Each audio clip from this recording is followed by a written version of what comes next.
America has become increasingly polarized, with mainstream media fueling the fire by choosing to only show one perspective. If you've noticed this too, and believe discussion, not division, is the best path forward, you've come to the right place.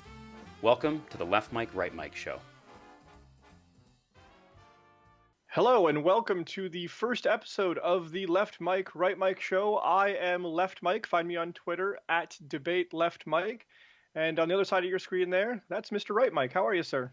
I am fantastic. It's a great day to be on the Left Mic, Right Mic show. I'm actually like the first guest on my own show, and so are you. So that's pretty exciting. It's exciting. It's exciting stuff. But yeah, I'm doing great. I'm also on Twitter at @DebateRightMic. And we've got Debate Left Mic and DebateRightMic at gmail.com as well. If you guys want to send us any questions or anything like that, we're happy to answer them. You'll also see us trolling our own YouTube comments from the Left Mic, Right Mic show. So you'll notice on the end of those that it's either LM or RM, so you know which one of us is assaulting you verbally on the YouTube. And you can check it out on the web at leftmicrightmic.com. If you want to get in touch with us, whether it's show ideas, we'll have polls, articles, and all sorts of stuff up there.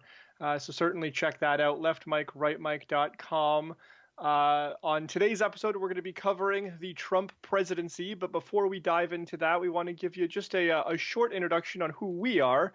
We will have an episode probably later on this week or next week that goes in depth with both of us. But just to give you some idea Even better of than where that, we are, Mike. Even better than that. The easiest summary of us is that because we have the same bio. Our name is Mike D. Michael D. We have a finance degree. We work in mortgage lending. We do mortgage lending. So that's it.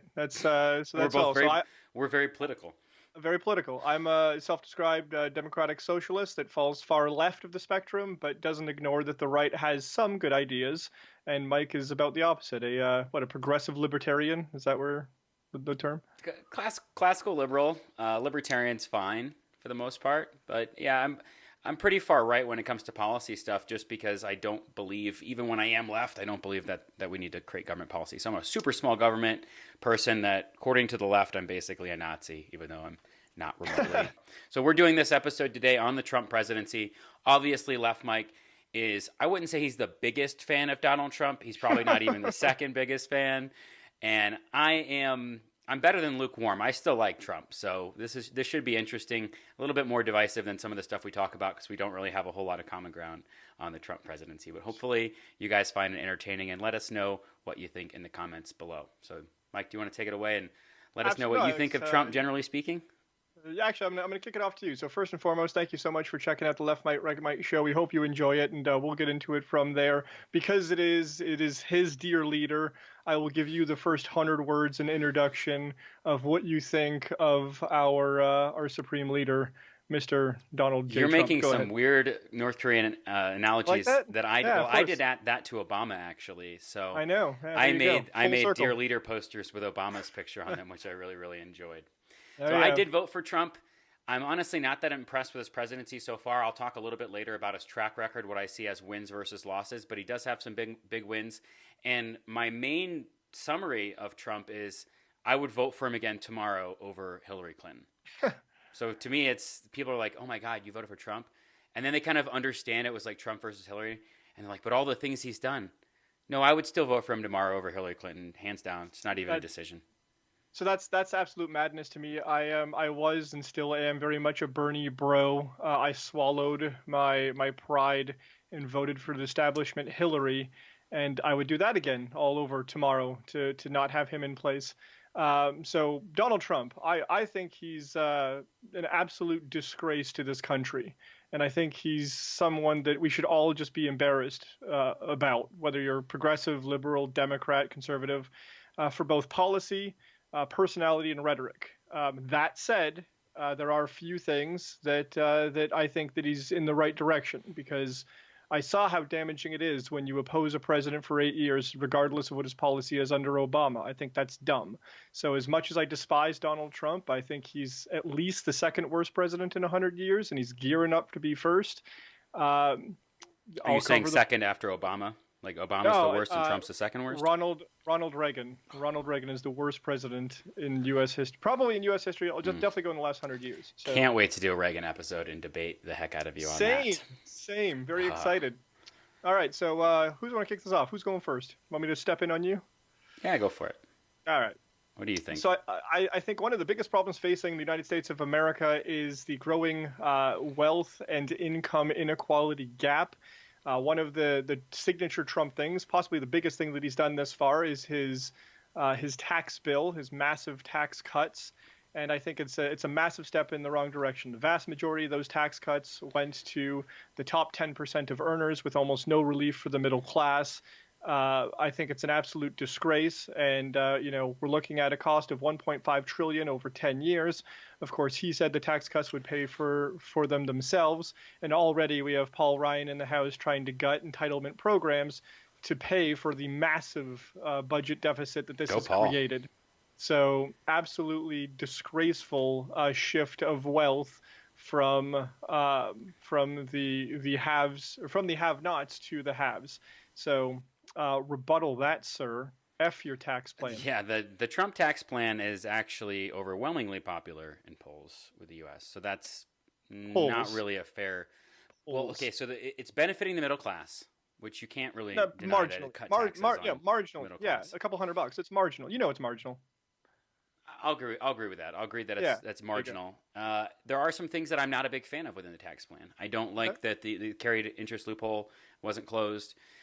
The sunsetting of those personal income taxes where the corporate income tax does not sunset, that's permanent. Little things like that I'm not a big fan of. I think they could have done a lot more to benefit the middle class.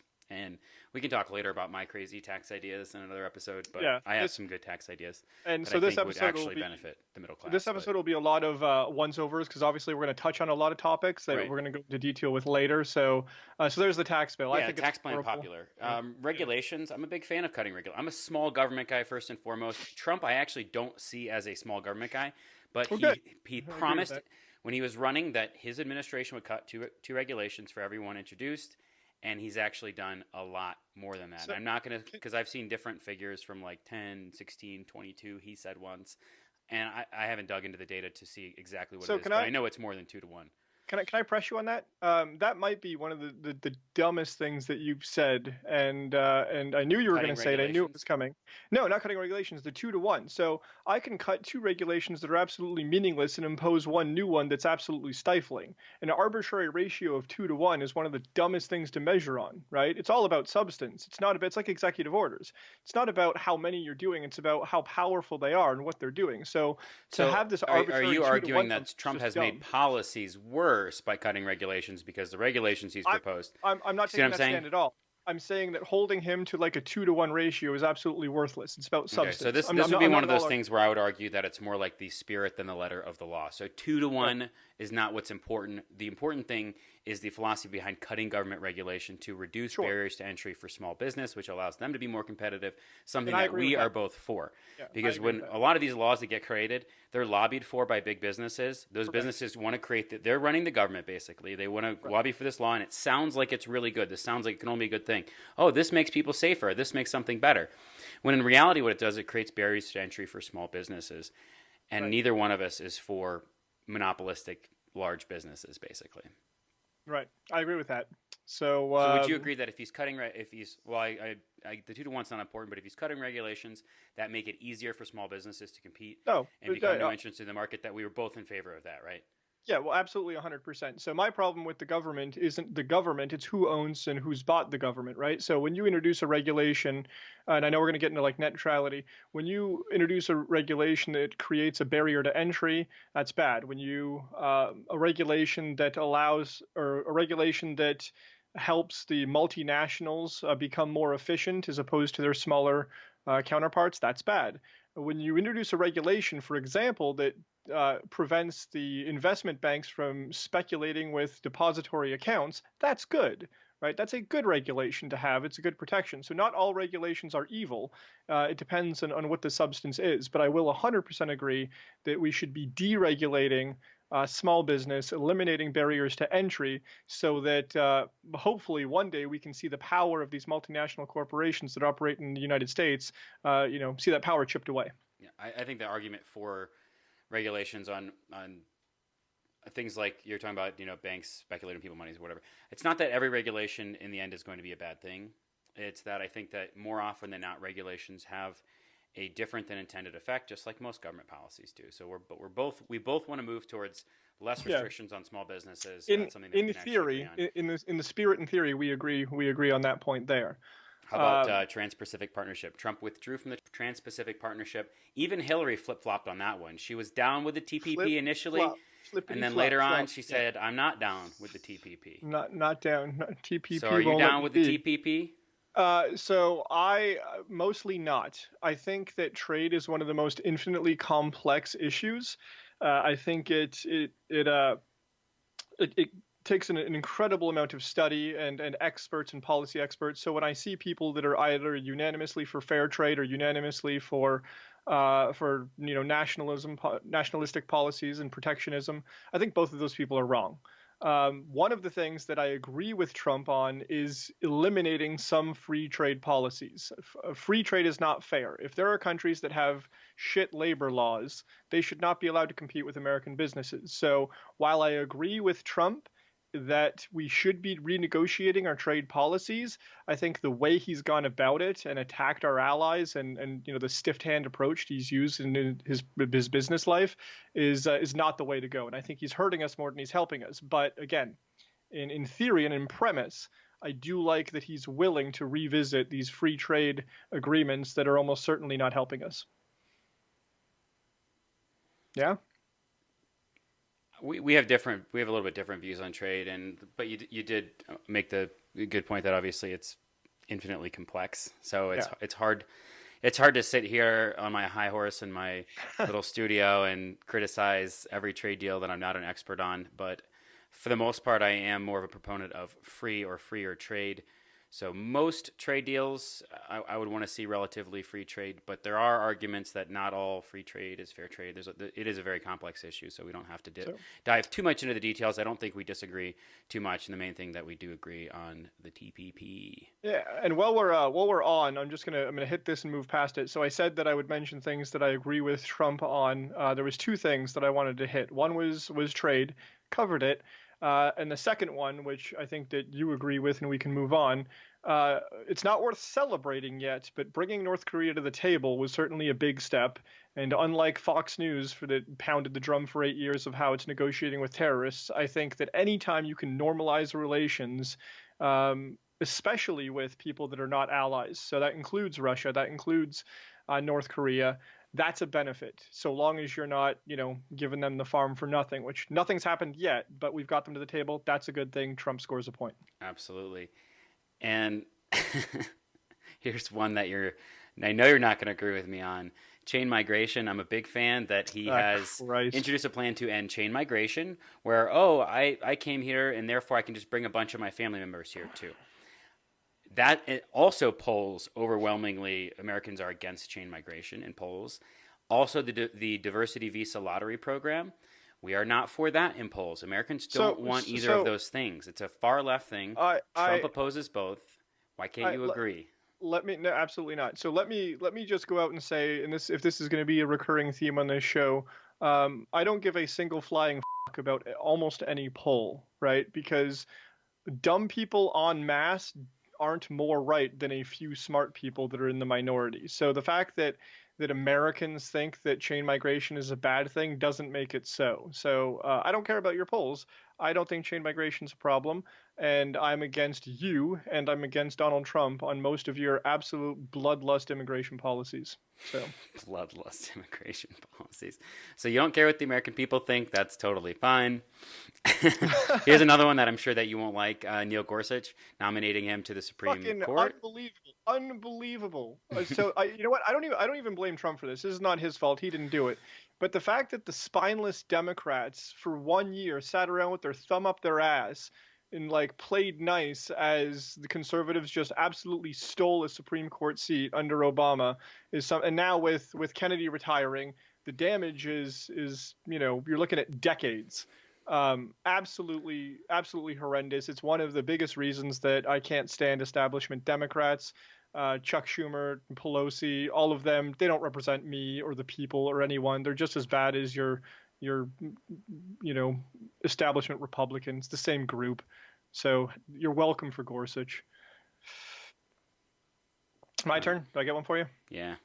All right. How is it that you stand by a guy that is willing to just relentlessly repeat lies over and over again, which is clearly just eroding our democracy? So I'll give you like I know you're gonna have some. Of course, yeah, of course, right? So right out the gate, he said, between 3 and 5 million illegals voted, and that caused me to lose the popular vote. Even Republicans came out and said, no, that's absolutely ridiculous. We ended up winning by a massive amount. 306. 5 million of them didn't. Can absolutely prove that. I don't think you can. Okay, yeah, I can't prove something that didn't happen because that's how proof works, dummy. But anyway. You just said you could, though, and then you backpedaled. Okay. Make up your mind. You're right. I cannot prove something that did not All right. happen. You can't prove that. it. You got me. You nailed me. Come on. You got me on that What else did he lie about? A massive victory, 306 when we needed 270. When it's like he was in the bottom 25 percentile in electoral college victories. I've been on the cover of magazine 15 times. It's like, nope, you haven't. You're not even close to the leader. And then it's just stuff like crime, right? He's tough on crime. The murder rate's the highest it's been in 47 years. He said on February 7th, 2017, and it's the lowest it's been since like the 90s, right? It's just objective lies. So how is it that you stand by someone that is so willing to boldly lie to the American people? I think that's one of the most dangerous things about Donald Trump. Well, all politicians lie. First off, I care a lot more. Not like that. Not like that. Okay. Well, you could. There's some really fun YouTube videos of just strings and strings of Hillary Clinton lying. There's Obama lying. Ever heard of the old, if you like your healthcare plan, you could keep your healthcare plan? Remember that one? It was the lie. Remember that little nugget? I think that's a little bit more important important than talking about how many illegals voted in an election. I don't losing think my it is at healthcare all, plan, though. which I actually happen to be one of those awesome Americans that did get to lose his healthcare plan. And then I got to pay a lot more for a new healthcare plan that actually was acceptable under Obamacare. Maybe if you supported single payer, that wouldn't have happened. I don't. So you can deal with it. We'll do a healthcare episode later on. Can I get this one? The J word? What? Officially recognizing Jerusalem. No, Tell me why that's a good thing. Jerusalem? Yeah. Why is Jerusalem a good thing? Jerusalem's been the capital of Israel. We're us officially recognizing it. Right. Do you see the unrest that had? That's just us taking a big steamy shit on Palestine. There's some pretty jaded history there with the Jews. Oh no doubt. I think we'll probably cover that. You know, probably have a good one there.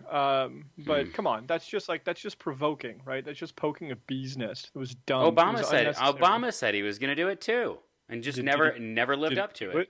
No. Did he do it? Yeah, because he realized it was a bad idea. There's a lie for you. Trump actually did something he said he was going to do. That's the point. I guess that's one for him. Yeah.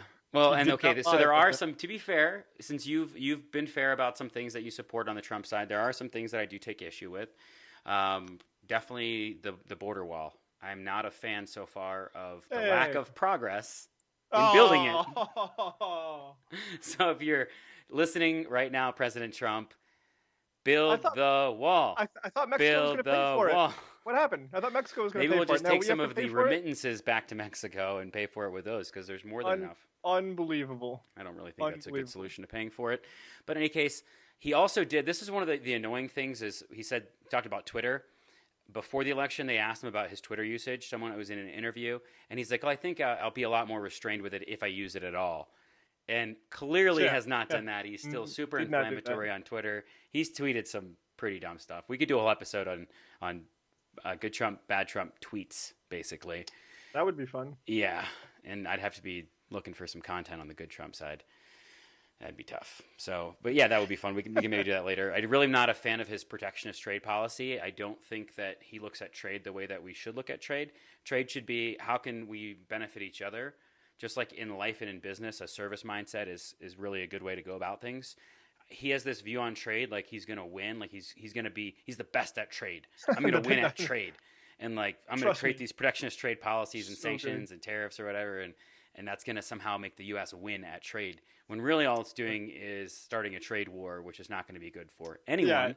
and like I said, So I agree with revisiting the policies, but you're already seeing Harley Davidson announcing that they're going to move factories due to trade policies. There was a nail manufacturer that with the steel tariffs being thrown into chaos, that they're in trouble. yeah, it's a Uh, two-way street for sure.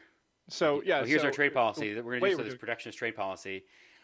It's almost like the idea that the liberals have that you can like freeze frame the world and like redistribute income, and it's not going to have any impact if you like change tax Right. rates and stuff. Yeah, and It's the same thing. We're like, all right, we're going to do this because that's going to result in so many this moving benefit. parts. Yeah, But there's there's yeah, so many. there's other things that are going to happen. What if the company then shuts down or leaves, or the Right. other parts that they have to source from foreign countries they can't get, or I mean, there's so many moving pieces that I think freer trade is generally speaking better All right. trade. We got before we got the concluding remarks. Got one more point that you want me to Uh-oh. come after you for. What do you got?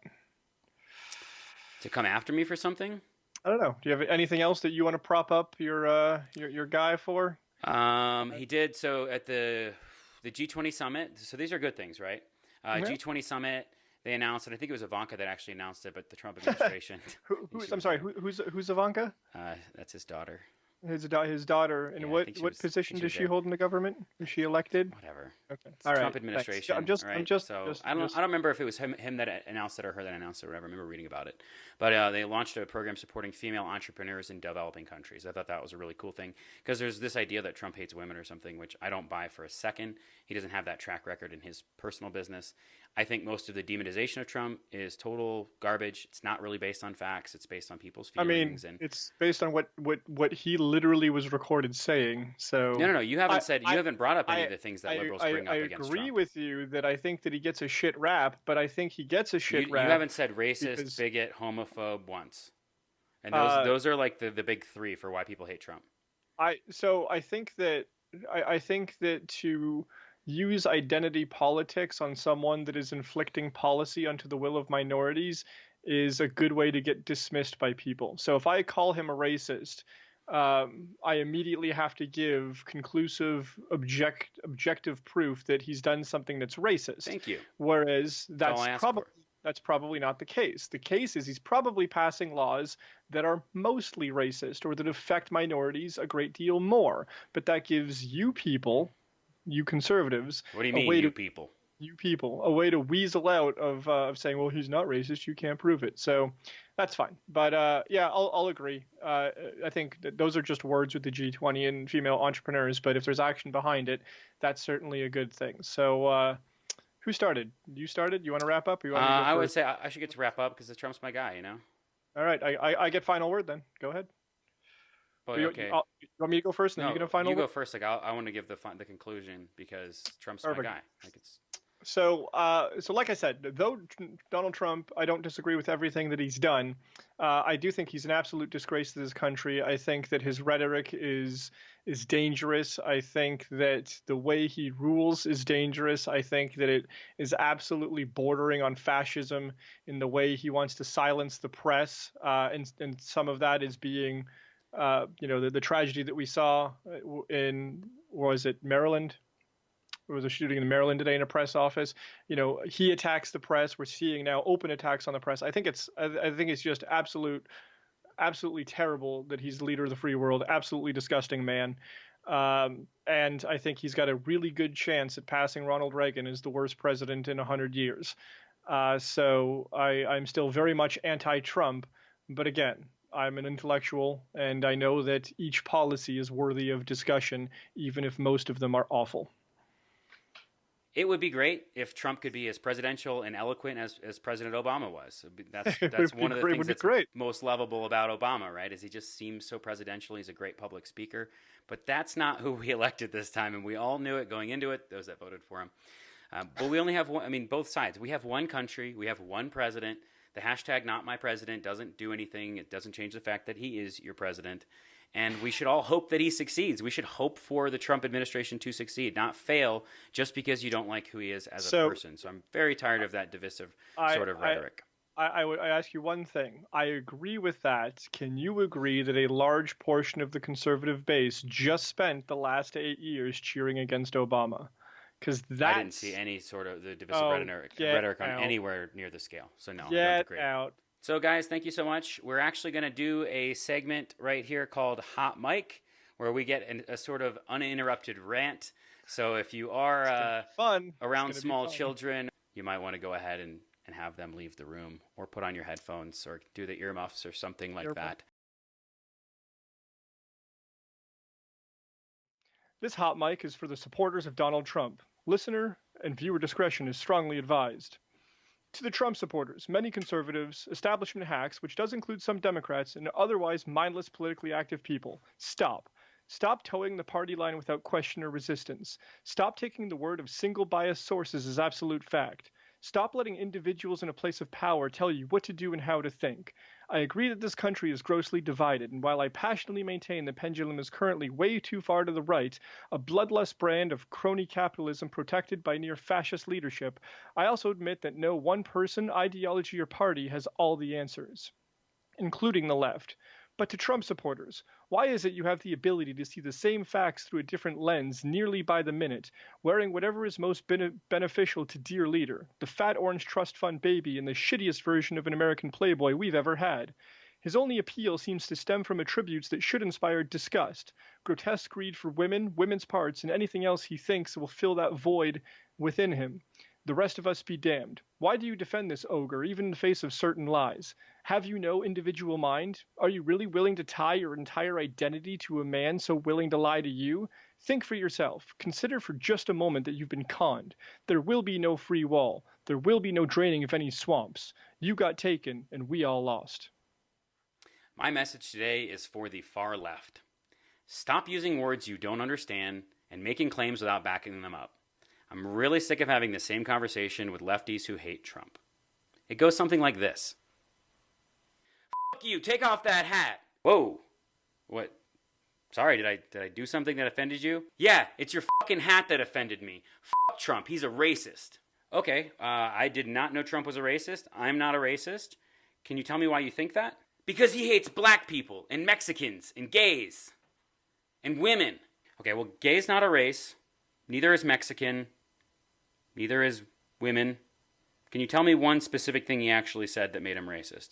Oh my God, are you fucking kidding me? Everything he says, literally everything. Okay, so if it's literally everything, I just need just one thing in support of that conclusion.